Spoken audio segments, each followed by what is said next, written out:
So, I couldn't finish Jet Set Radio Future. Now, I don't want you to get me wrong, I love this game. I just think it's flawed. So whether you're a Chad diehard Jet Set Radio fan or a soy Jet Set Radio hater, hear me out for just a minute. Do you ever reminisce about those games that left a lasting impression on you in your childhood? I recently took such a nostalgia trip with Jet Set Radio Future. As you may know, this title wasn't just a game, it was a cultural phenomena. The best way to describe it is that it's just a vibe. The setting, the music, the visuals, and the concept came together to create one of the sickest games ever. With the conversation around the Jet Set Radio franchise booming recently, I wanted to revisit the classic. And we will talk about the new installment of Jet Set Radio that was announced, as well as Bomb Rush Cyberfunk later in this video. So here's the million-dollar question. Is Jet Set Radio Future as good as I remember? Revisiting Jet Set Radio Future initially brought back that captivating feeling I had when I first played through it. I mean, this game is literally a feast for your eyes. The cityscapes are drenched in neon and every character oozes style.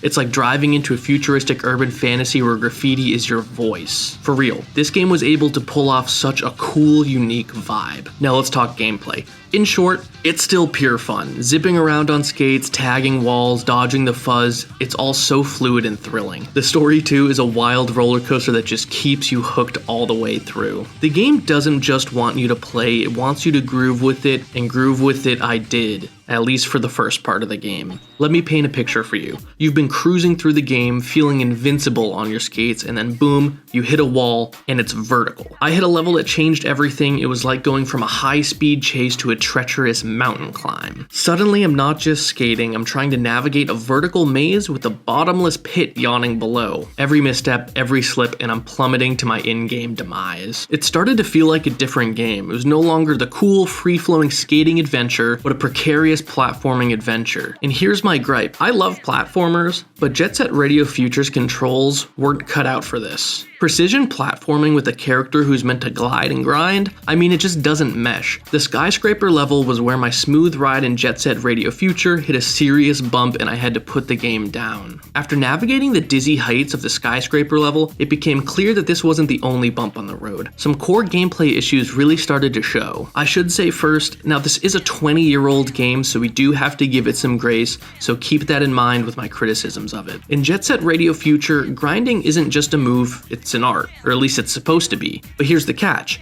Jumping onto rails in Future sometimes feels like a gamble. There's no dedicated grind button like you would have in something like a Tony Hawk game. You leap towards a rail, heart in your throat, and it's hit or miss. When it works, it's a blast. You're the king of the urban jungle, wind in your hair. But sometimes you're missing that rail, or worse, landing and then crawling along it like a confused turtle, and to me, it gets sort of frustrating. The jumping also really started to irritate me.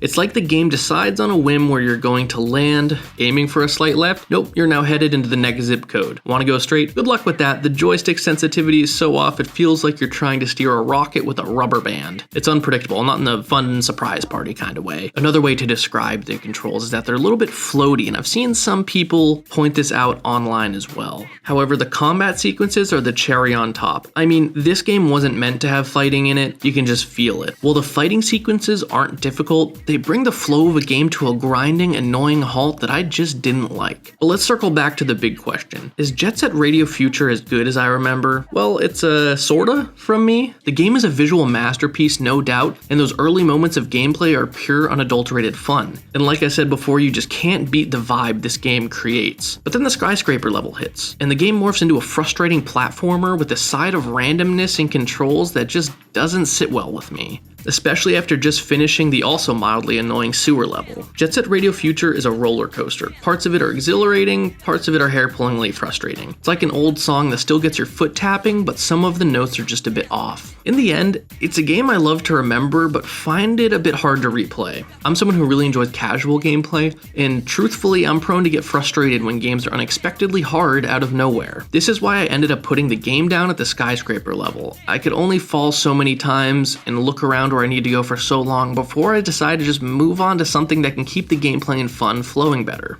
Now, I'm excited for the new Jet Set Radio game that was just announced. I want to see how after 20 years they can recreate the feel and play of the game. I also just finished Bomb Rush Cyberfunk on the Switch, sort of a spiritual successor to the Jet Set Radio franchise. And that game was fantastic. I finished it in 3 sittings and had an absolute blast. I did have some frustrations with it, but it was awesome, and I can't wait to see what's what's next for this genre. Now, after beating Bomb Rush Cyberpunk, I did pick Jet Set Radio Future back up and I did play through the rest of the game. The skyscraper level was still really annoying, but I just kind of bit the bullet and powered through it. So, do you agree with my sort of verdict, or does this game hold a special, untouchable place in your heart? For fans of the series, are my criticisms valid, or do I just need to get good? Drop your thoughts in the comments. I'd love to hear your take on this iconic title. If you enjoyed this nostalgic deep dive, smash that like button, share the love, and don't forget to subscribe for more gaming retrospectives.